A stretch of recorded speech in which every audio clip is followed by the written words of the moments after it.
پر ناامیدی پھیلانا نہیں ہے، ہم نے اس لیے نفسیات اور احساسات کی گفتگو کی ہے۔ دراصل دیکھیں سچ ایک فطرتی قانون ہے۔ اب مفتی صاحب نے بھی کہا، بھی ذکر ہوا، آپ نے بھی ذکر کیا، اس کا کسی مذہب سے تعلق نہیں، اصلی فطرتی مسلک ہے، بات ہے، فطرتی تقاضے ہیں، تو اسلام فطرتی مذہب ہے۔ اب آپ دیکھیں کہ وہ لوگ جو اسلام کو نہیں مانتے یا اسلام کے ساتھ وابستہ نہیں، لیکن وہ اس بات کو سمجھتے ہیں کہ سچ ضروری ہے، عدل ضروری ہے، امانت ضروری ہے، تو یہ تو فطرت کے تقاضے ہیں۔ جب اس پر آپ چلیں گے تو آپ کی زندگی استوار اسٹرکچر کھڑا ہوتا چلا جائے گا۔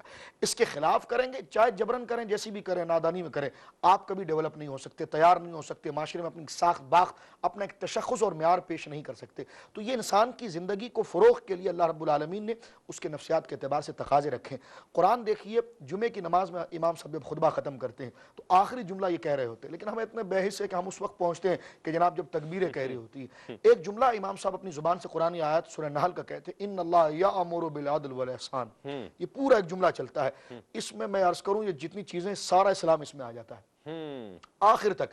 اس میں پہلا جملہ جو ہے ان اللہ یامر بالعدل، اللہ تمہیں عدل کا حکم دیتا ہے۔ اس کا ایک معنی قبلہ یہ بنتا ہے کہ اللہ تمہیں انصاف اور انصاف کرنے کا حکم دیتا ہے۔ ایک معنی صوفیہ نے بڑا خوبصورت اس سے کیا ہے، اور بالکل تفسیر بالکل سنت کے مطابق ہے، کہ ان اللہ یامر بالعدل، کہ تمہارا ظاہر اور باطن ایک ہونا چاہیے۔ عدل کا معنی تمہارا ظاہر اور باطن ایک ہونا چاہیے، فرما والاحسان، اور پھر تمہارا باطن تمہارے سفید کپڑے جو ظاہر میں اس سے زیادہ صاف ہونا چاہیے۔ یہ وہ چیز ہے جو اسلام انسان کے اندر تیار کرتا ہے اور اس کو برانگیختہ کرتا ہے۔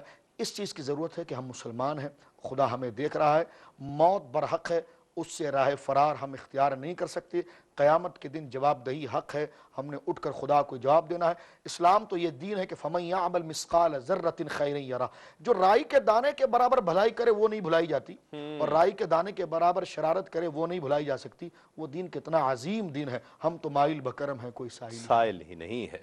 راہ